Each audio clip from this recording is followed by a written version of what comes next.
आज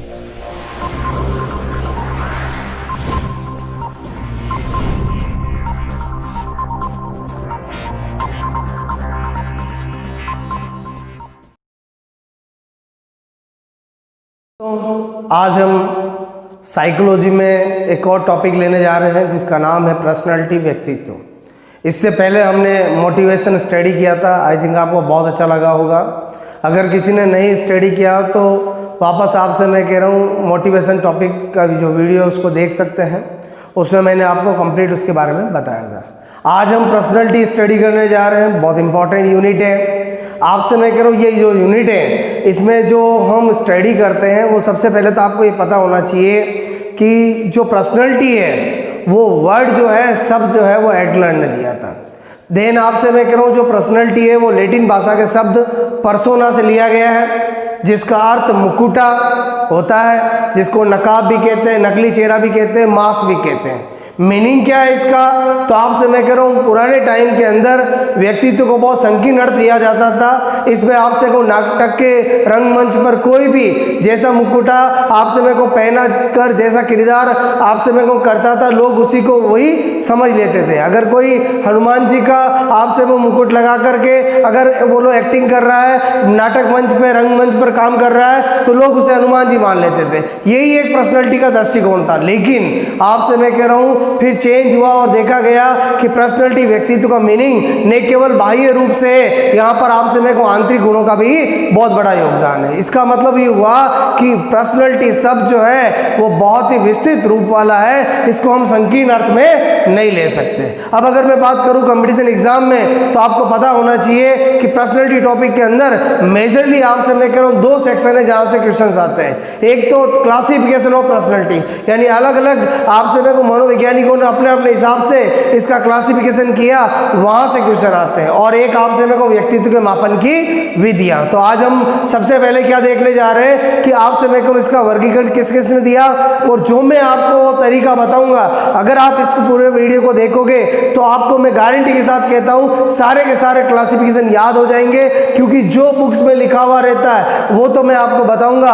उसके अलावा मैं अपने लॉजिक अपनी ट्रिक्स बताऊंगा, क्योंकि अगर मैंने आपसे कहा कि चीजें तो बुक्स में लिखी हुई रहती है, एक टीचर्स का रोल क्या होता है कि अगर वो स्टूडेंट को याद करवा दे और स्टूडेंट एग्जाम में भी आपसे मेरे को टीचर की इमेजिंग से उसको राइट कर ले तो एक टीचर का काम पूरा होता है। क्लियर? तो आपसे मैं कह रहा हूं आज हम क्या स्टडी करने जा रहे हैं, आपसे मैं क्लासिफिकेशन ऑफ पर्सनैलिटी। आपको मैं इस पूरे वीडियो के एंड तक अगर आप पूरा ढंग से देखोगे, जो मैं लॉजिक जो मैं फंडा बता रहा हूं उसको फॉलो करोगे, 100% मैं आपसे कह रहा हूं आपको याद हो जाएगा। क्लियर? तो आप सबसे पहले हम देखें बेसिक, तो मैंने आपको भी बताया कि पर्सनैलिटी शब्द का प्रयोग किसने किया?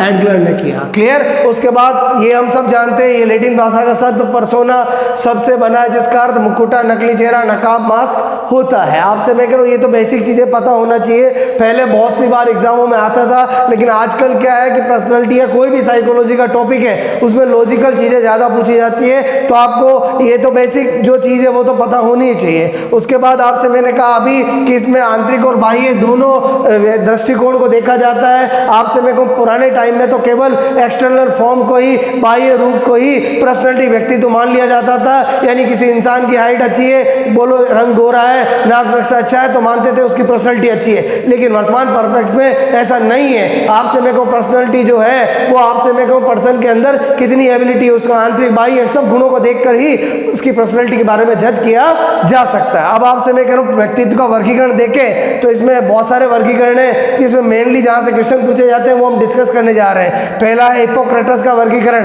पहला वर्गीकरण है, बहुत इंपॉर्टेंट है, कैसे याद करेंगे अभी मैं आपको बताऊंगा। देन सेल्टन का वर्गीकरण, देन क्रचनर का वर्गीकरण, देन जुंग का वर्गीकरण और फ्राइड का वर्गीकरण। हम बहुत अच्छे से जानते हैं जुंग ने आपसे मेरे को विश्लेषणात्मक सिद्धांत दिया और फ्राइड ने मनोविश्लेषणात्मक सिद्धांत दिया, जो भी आगे हम देखेंगे। तो इस तरह से एक एक करके हमें वर्गीकरण पढ़ना है। तो सबसे पहले हम कौन सा पढ़ने जा रहे हैं? हिप्पोक्रेटस का वर्गीकरण। ओके दोस्तों, नाउ हम सबसे पहले देख रहे हैं हिप्पोक्रेटस का वर्गीकरण।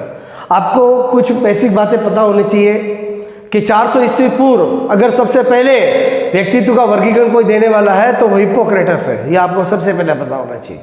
अब आपसे मैं कहूँ दूसरी बात, कोई भी वर्गीकरण किसी ने भी दिया है तो वो किस बेसिस पे दिया, क्या आधार था उनका, वो भी पता होना चाहिए। तो आपसे मेरे को हिपोक्रेटस जो है उनका जो वर्गीकरण व्यक्तित्व का देने का है उसका आधार था स्वभाव के आधार पर। क्या बेसिस था? स्वभाव के आधार पर। और इन्होंने कितने टाइप बताए? तो 4 टाइप बताए। एक आपसे कहूं मंद, एक खिन्न, एक क्रोधी और एक उत्साही। क्लियर? अगर मैं आपको इतनी बात बता दूं और आगे वाले वर्गीकरण पे चले जाऊं तो ये बातें तो बुक्स में ही लिखी हुई होती है। अब आपसे मैं कह रहा हूं एग्जाम में क्या क्वेश्चन आता है कि निम्न में से हिपोक्रेटस ने कितने टाइप बताए? तो आपको पता होना चाहिए 4। कौन सा टाइप बताया तो ये नाम पता होना चाहिए। अब क्या होता है, एक वर्गीकरण होता है तो हम याद भी कर लेते हैं, हमें पता है वर्गीकरण तो बहुत सारे हैं, आपसे मैं कह रहा हूं तो हम क्या होता है वह एग्जाम में कंफ्यूज हो जाते हैं। तो अब आपको हमेशा याद रहे उसके लिए मैं ट्रिक्स लॉजिक बता रहा हूं, उसको ध्यान से समझिएगा। आपसे मैं कह रहा हूं सबने हनुमान जी का नाम सुना होगा। क्लियर? और आप सब भी जानते हो कि हनुमान जी का स्वभाव जो था वो बहुत ही अच्छा था। आपसे मैं कहूं बच्चों के साथ तो छोटे बन जाते और आपसे मैं कहूं सामने अगर कोई दुश्मन आता तो क्रोधित हो जाते। इस तरह से आपसे मैं कह रहा हूं कि बहुत एडजस्ट वाला उनका स्वभाव था। क्लियर? तो यहीं पर मैं आपको एक ट्रिक लिख रहा हूं। तो आपसे मैं कह रहा हूं मैंने लिखा हनुमान जी, आपसे मैं कह रहा हूं हनु, ठीक है, मान, आपसे मैं कह रहा हूं हनुमान जी, ठीक है, का स्वभाव मैंने लिखा मक्खन जैसा। क्लियर? क्या लिखा मैंने? आपसे मैं कह रहा हूं मैंने एक ट्रिक लिखी है हनुमान जी का स्वभाव मक्खन जैसा। अब यहां पर इसी ट्रिक से एक लाइन से हम सारी चीजें निकाल सकते हैं। सबसे पहले हनुमान जी से क्या निकालेंगे? हिपोक्रेटस। यानी आपसे मैं कहूं ये ट्रिक किस में लागू होगी? हिपोक्रेटस के अंदर। उनका बेसिस क्या है बोलो? स्वभाव के आधार पर। क्या बेसिस है बोलो? स्वभाव के आधार पर। क्लियर? और उन्होंने कितने टाइप बताए? 4। आपसे मैं कहूं 1 2 3 4। अब 1 2 3 4 4 जो है वो कैसे आएगा? में से मैंने निकाल दिया मंद। क्लियर? आपसे मैं कहूं के से निकाल दिया मैंने क्रोधी। आपसे मैं कहूं खे से निकाल दिया मैंने खिन्न। और यहां पर क्या कर दिया? उत्साही। क्लियर? तो इस तरह से आपसे मैं कह रहा हूं कि एक ही लाइन को याद करने से आपका काम हो जाएगा। रिवीजन भी आसान है। हिपोक्रेटस का वर्गीकरण करना है तो एक ही ट्रिक, एक ही लाइन याद रखनी है, हनुमान जी का स्वभाव मक्खन जैसा, जिसमें हनुमान जी को मैंने क्या बना दिया? हिपोक्रेटस। और स्वभाव यानी क्या हो गया? स्वभाव के आधार पर। और मक्खन में आपसे मेरे को 4 टाइप हो गए। और 4 टाइप में नाम कैसे निकलेंगे? में से मैंने बता दिया मंद, के से बता दिया क्रोधी, खे से बता दिया खिन्न और लास्ट में बचा हुआ क्या हो जाएगा? उत्साही। क्लियर? तो आई थिंक आपको दोस्तों एक वर्गीकरण समझ में आया होगा। ओके, नाउ दोस्तों अब हम सेकंड वर्गीकरण पढ़ने जा रहे हैं। सेल्डन का वर्गीकरण बहुत इंपॉर्टेंट है। सबसे पहले तो आपको पता होना चाहिए कि जो सेल्डन का वर्गीकरण है उसका बेस क्या है। तो आपसे मैं कहूँ शारीरिक गुणों के आधार पर। और कितने टाइप बताए इन्होंने? तो 3 टाइप बताए। नाम क्या है? गोलाकार, लंबाकार, आयताकार। और इनका इंग्लिश में जो नाम है वो भी एग्जाम में पूछा जाता है। जो गोलाकार होता है उसको एंडोमॉर्फिक कहते हैं, जो लंबाकार होता है उसको एक्टोमॉर्फिक कहते हैं, और जो आयताकार होता है उसे मीजोमॉर्फिक कहते हैं। क्लियर?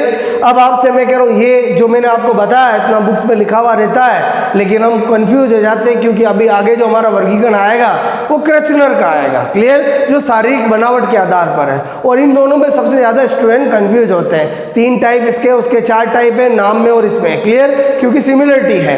तो आपको हमेशा ध्यान रखें। इसके लिए मैं आपको क्या ट्रिक लॉजिक बता रहा हूँ वो इधर ध्यान देना। सबसे पहले आपसे मैं कहूँ, आप सबको पता होगा कि एक गोलमाल करके मूवी जिसकी सीरीज चली थी, जो आपको मैं कहूँ गोलमाल 1st, 2nd और 3rd। क्लियर? और आपसे वो बनाई किसने? रोहित शेट्टी ने। क्लियर? तो उसी से अपना लॉजिक निकाल रहे हैं। मैंने यहाँ पर लिखा, आपसे मैं कह रहा हूँ मैं ट्रिक क्या बता रहा हूँ, मैंने लिखा गोलमाल। क्लियर? और आपसे मेरे को आज तक कितनी आई है बोलो? 3। गोलमाल 1st, 2nd और 3rd। क्लियर? तो आपसे मैं कह रहा हूँ यहाँ पर इसी से हम सारा लॉजिक निकालेंगे। क्लियर? और आपसे मैं कहूँ ये किसने बनाई भाई? रोहित, आपसे मैं कह रहा हूँ शेट्टी। क्लियर? तो यहाँ पर इधर ध्यान देना।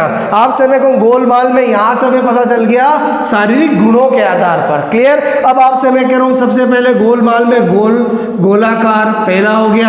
आपसे मैं कहूँ ले से क्या हो गया बोलो? लंबाकार। क्लियर? और आपसे मैं कह रहा हूँ यहाँ पर आयताकार को मैं कैसे निकाल रहा हूँ? हमें पता है माँ में आ की मात्रा आ रहा है तो क्या हो गया बोलो? आयताकार। क्लियर? तो इस तरह से मैंने आपको 3 नाम बताए, गोलाकार, लंबाकार और आयताकार। अब यहाँ पर मैंने जो ट्रिक बताई वो बहुत इंपॉर्टेंट है। क्यों? क्योंकि मैंने आपसे कहा कि यहाँ पर अंग्रेजी में नाम भी आपको याद होने चाहिए। अब आपसे मेरे को अंग्रेजी में नाम याद कैसे रहेंगे? तो आपको मैं कह रहा हूँ यहाँ पर आप देखो गोलमाल में मैंने आयताकार जो निकाला है वो आपसे मेरे को किसकी आ की मात्रा से निकाला है, माँ से। तो आपसे मेरे को यहाँ में से क्या हो जाएगा, ये मीजोमॉर्फिक। इसका मतलब ये हुआ कि एक बात तो क्लियर हो गई कि आयताकार को ही हम क्या बोलते हैं, मीजोमॉर्फिक बोलते हैं। क्लियर, क्योंकि गोलमाल के अंदर आ की मात्रा मैंने आपसे कहा में के साथ है, तो इसका मतलब आयताकार जो हमने लिखा है उसी का अंग्रेजी में नाम क्या होगा, मीजोमॉर्फिक। अब अपन बात करते हैं गोलाकार और लंबाकार की। क्लियर, तो आपसे मेरे को एक एंडोमॉर्फिक एक एक्टोमॉर्फिक है, तो हमें एक का पता चल जाएगा, दूसरे का अपने आप में पता चल जाएगा। अब आपसे मैं कह रहा हूं कि मैंने कहा गोलाकार और लंबाकार, तो आपको पता होना चाहिए कि जो एंडो वर्ड है, आपसे मैं कह रहा हूं उसका मीनिंग, क्योंकि गोलाकार हम जब भी लिखते हैं तो अंदर ही अंदर इस तरह से हम जाते हैं। इसका मतलब ही हुआ ये कैसा हो गया, बोलो एंडोमॉर्फिक। तो अपने आप ये कैसा हो जाएगा, बोलो एक्टोमॉर्फिक। ठीक है, तो दोस्तों आपसे मैं कह रहा हूं आपको अगेन इस वर्गीकरण में केवल और केवल क्या याद रखना है, बोला आपसे मैं गोलमाल 3। तो आपसे मैं गोलमाल के अंदर सारी गुणों के आधार पर आ जाएगा। 3 का मतलब 3 प्रकार हुए, और आपसे मैं कहूँ तीनों का हिंदी और अंग्रेजी में नाम देके, तो गोल से क्या हो गया गोलकार, और ले से क्या हो गया लंबकार, और आपसे मैं कहूँ आयताकार और आयता इंग्लिश में देखें तो मैंने कहा आ की मात्रा किसके साथ लगी, में के, तो जो आयताकार है वही क्या हो गया, मीजोमॉर्फिक। तो अपने आप ही गोलाकार को एंडोमॉर्फिक बताया और आपसे मैं लंबाकार को एक्टोमॉर्फिक बताया। अब यहाँ पर क्या होता है दोस्तों कि अगर आपसे मैं कहूँ एग्जाम में पूछा जाए कि गोलाकार, आयताकार और लंबाकार यानी गणितीय आकृतियों के आधार पर जो वर्गीकरण व्यक्तित्व का दिया है वो किसने दिया है, तो क्रेस्नर भी ऑप्शन होता है, सेल्डन भी होता है। तो आपको भूलना नहीं है, आपको मैंने फिर ट्रिक बताई है कि आपसे मैं कहूँ अगर गोलमाल वाली ट्रिक जो है वो किस में है, तो आपको पता होना चाहिए मूवी बनाई है रॉयस सेट्टी ने, और सेट्टी से हम सेल्डन निकाल लेंगे। इसका मतलब हुआ कि गोलमाल 3 वाली जो बात है वो सेल्डन के वर्गीकरण के अंदर ही आती है। तो आपसे मेरे को इसका आधार जो है वो सारी गुणों के आधार पर है या गणितीय आकृतियों के आधार पर है। तो आपसे मैं कह रहा हूँ आपको सेल्डन का वर्गीकरण भी समझ में आया होगा। नेक्स्ट हम क्रेस्नर का वर्गीकरण स्टडी करें। दोस्तों नाउ हम नंबर 3 हमारा क्लासिफिकेशन स्टडी कर रहे हैं, क्रेस्नर का वर्गीकरण। 1925 में उन्होंने अपनी एक बुक के अंदर 4 टाइप का इसका क्लासिफिकेशन किया था। आपसे मेरे को बेस इन्होंने रखा शारीरिक बनावट यानी निर्माण के आधार पर। तो यहाँ पर स्टूडेंट कंफ्यूज होते हैं, बहुत सी बार एग्जाम में यही पूछ लिया जाता है कि सेल्डन ने अपना वर्गीकरण आधार क्या है, तो सेल्डन का आधार है शारीरिक गुणों के आधार पर या गणितीय आकृतियों के आधार पर, और क्रेस्नर का जो आधार है वो शारीरिक बनावट या निर्माण के आधार पर। कंफ्यूज नहीं होना, क्योंकि मैंने आपको सेल्डन का वर्गीकरण में ट्रिक बताई आपसे मैं गोलमाल, तो शारीरिक गुण यहाँ से पता चल रहा है। और क्रेस्नर के अंदर अगर हम निकालें तो आपसे मैं कहूँ ने से हमने क्या निकाला है, निर्माण। निर्माण का मतलब बनावट। इसका मतलब क्रेस्नर का वर्गीकरण अगर हमें कभी कंफ्यूज हो जाए, भूल जाए कि किस बेसिस पे बताया, तो शारीरिक बनावट के आधार पर बताया है। क्लियर, कितने टाइप बताए, तो आपसे मैं कह रहा हूँ 1 2 3 4 यानी इसमें कितने वर्ड आ रहे हैं, 4। तो क्रेस्नर ने कितने बताए, 4 बताए। यानी सेल्डन ने 3 बताया, क्योंकि गोलमाल अगर हम नंबर वाइज बात करें तो 1 2 और 3, तो आपसे मैं कहूँ 3 टाइप बताया। क्रेस्नर ने कितने टाइप बताया, 4 टाइप बताया, क्योंकि बहुत सी बार कंपटीशन में यही पूछ लिया जाता है। अब आपसे मैं कहूँ 4 टाइप कौन से बताए, इन्होंने कहा एक गोल काय, एक सुडोल काय, एक लंब काय और एक साधारण काय यानी मिश्रित काय की बात करी। इन्होंने आपसे मैं कहूँ सेल्डन की तरह ही उनके इंग्लिश में वर्ड में भी बात करी। जैसे मैं आपसे गोल काय को ये बोलते हैं पिकनिक, आपसे मैं सुडोल काय को एथलेटिक, और लंब काय क्रस काय को एस्थेनिक, और आपसे मैं को साधारण काय या मिश्रित काय को डिस्प्लास्टिक। क्लियर, तो अगेन मैंने आपसे कह रहा हूं जो क्रेस्नर ने बताया वो मैंने आपको बता दिया। क्लियर, अब आपसे मैं कह रहा हूं हमें कैसे हमेशा याद रखा जाएगा उसका मैं लॉजिक अपने हिसाब से बता रहा हूं। क्लियर, क्योंकि बिना लॉजिक आपसे मैं कह रहा हूं जो हम ध्यान रखेंगे वो क्या होगा, कुछ सप्ताहों कुछ दिनों तक ही स्थायी रहेगा। अगर लॉन्ग टाइम याद रखना है तो आपसे मैं कहूँ आपका पास लॉजिक होना बहुत जरूरी है। क्लियर, तो आपसे मैं कहूँ अगेन मैं आपको इसकी क्या ट्रिक बता रहा हूँ, इधर ध्यान देना। सबसे पहले आपसे मैं कह रहा हूँ कि हमें पता होना चाहिए कि हम जब गांव में जाते हैं तो हम देखते हैं कि लोग जो हैं वहाँ पर पैसे इकट्ठे करके चंदे से आपसे मैं कहूँ किसका निर्माण करते हैं, गौशाला का। किसका निर्माण करते हैं, गौशाला। निर्माण पे क्यों जा रहा हूँ, क्योंकि जो क्रेस्नर का वर्गीकरण है वो शारीरिक बनावट या निर्माण के आधार पर है।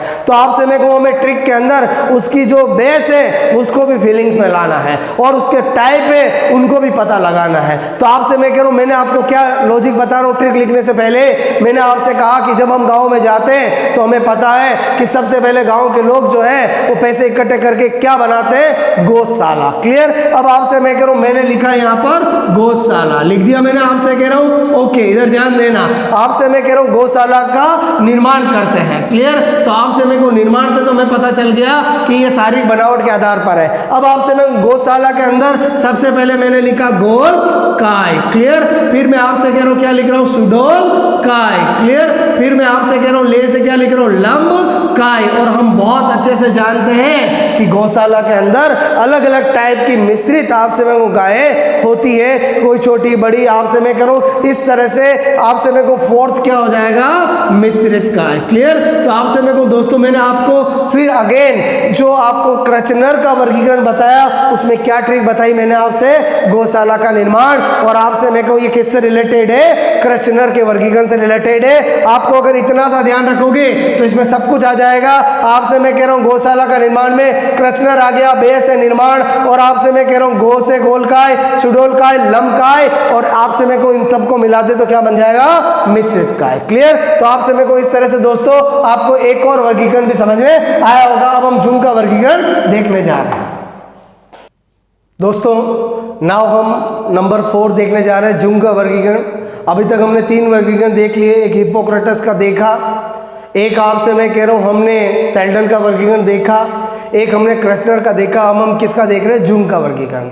आपसे मैं कहूँ सबसे पहले तो पता होना चाहिए जुंग ने अपना जो वर्गीकरण दिया है वो आपसे मैं कह रहा हूँ सामाजिक आधार पर वर्गीकरण दिया है। 2 ही टाइप बताया, एक अंतर्मुखी वर्गीकरण और एक बहिर्मुखी व्यक्तित्व। अब क्या है दोस्तों, जो जुंग का वर्गीकरण है वो बहुत व्यवहारिक है। आपसे मैं कह रहा हूँ कि उन्होंने बताया कि वह सभी लोग जो आपसे मेरे को अपने में ही खोए रहते हैं, लज्जाशील होते हैं, आपसे मैं कह रहा हूँ बहुत ज़्यादा चिंताग्रस्त रहते हैं, आपसे मैं कह रहा हूँ अच्छे लेखक हो सकते हैं, अच्छे वक्ता नहीं होते हैं, आपसे मैं कह रहा हूँ जो सामाजिकता का गुण जिनमें कम पाया जाता है उन्हें उन्होंने अंतर्मुखी व्यक्तित्व के लोग बताया, अंतर्मुखी व्यक्तित्व पर्सनैलिटी उन्होंने कहा है।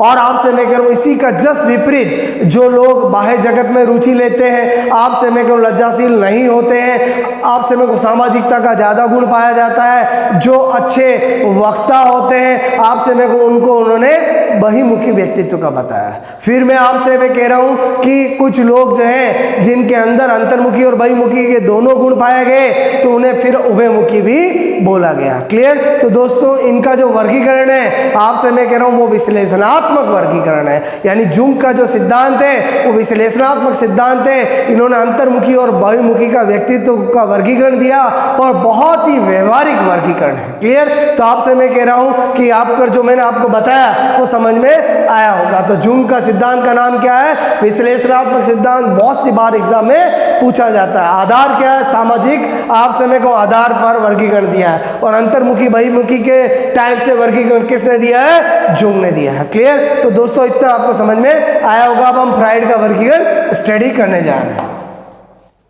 दोस्तों। नेक्स्ट हम फ्राइड का मनोविश्लेषणात्मक सिद्धांत की बात करते हैं। आपको पता होना चाहिए कि फ्राइड ने मन की तुलना आइसबर्ग हिमशैल से की है, और उन्होंने बताया कि हमारे मन का जो चेतन भाग होता है वो केवल 10% होता है, जबकि अचेतन जो भाग होता है वो 90% होता है। यानी आपसे मैं 1/10 पार्ट कहूँ तो वो चेतन हो गया, और 9/10 पार्ट अगर मैं बात करूँ तो वो अचेतन हो गया। इसका मतलब ही हुआ कि चेतन भाग तो मन का बहुत ही लघुतम भाग होता है। क्लियर। अब आपसे मैं कहूँ यहाँ पर चेतन, अर्चेतन और अचेतन का मीनिंग क्या बताया, तो इन्होंने कहा कि जो हमारा चेतन मन है उसका संबंध वास्तविकता से होता है। जो भी चीज़ हम देखते हैं, सुनते हैं, पढ़ते हैं, लिखते हैं, वो आपसे मैं कहूँ जिस मन में रहती है उसे हम चेतन मन कहते हैं। क्लियर। जो मन का लघुतम भाग है। क्लियर। फिर मैं आपसे कहूँ अर्चेतन का मीनिंग क्या बताया कि चेतन और अचेतन के मध्य का भाग है, और आपसे मैं कहूँ जिसमें कोई भी चीज़ है आपसे मैं कहूँ जो थोड़ी याद दिलाने पर याद आती है तो उसे हम अर्चेतन में मानते हैं। इसका एक सिंपल से एग्जाम्पल से बात बताऊँ, अगर मैं आपसे कहूँ कि हम किसी को कोई चीज़ देखे भूल जाते हैं। और आपसे मैं कहूँ सामने वाला जब हमें वो याद दिलाता है, एकदम याद नहीं आता, लेकिन वो अगर थोड़ा सा हमें इंसिडेंस देता है या आपसे मैं को इंडिकेट करता है कि इस समय आपने हमें ये चीज़ दी थी तो हमें याद आ जाती, इट मीन्स वो आपसे मैं कह रहा हूँ क्या होगा,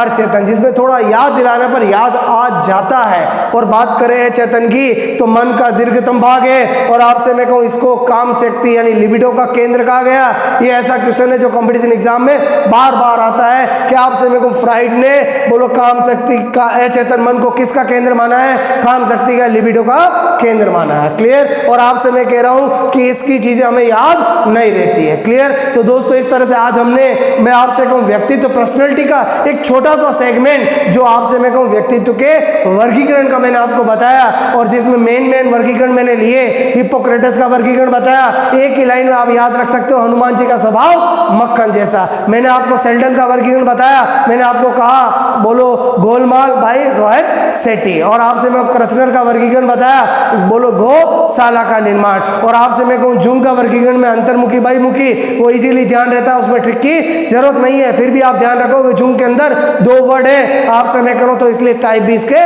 2 है। और फ्राइड के अंदर मनोविश्लेषणात्मक सिद्धांत दिया, उसमें आपसे मैं उन्होंने चेतन अचेतन और अचेतन मन की बात की। आई थिंक आपको ये दोस्तों सब आपको पसंद आया होगा, आपको समझ में आया होगा, और आपसे मैं कह रहा हूँ इसी तरह से आप स्टडी करते रहे। Okay, thanks a lot.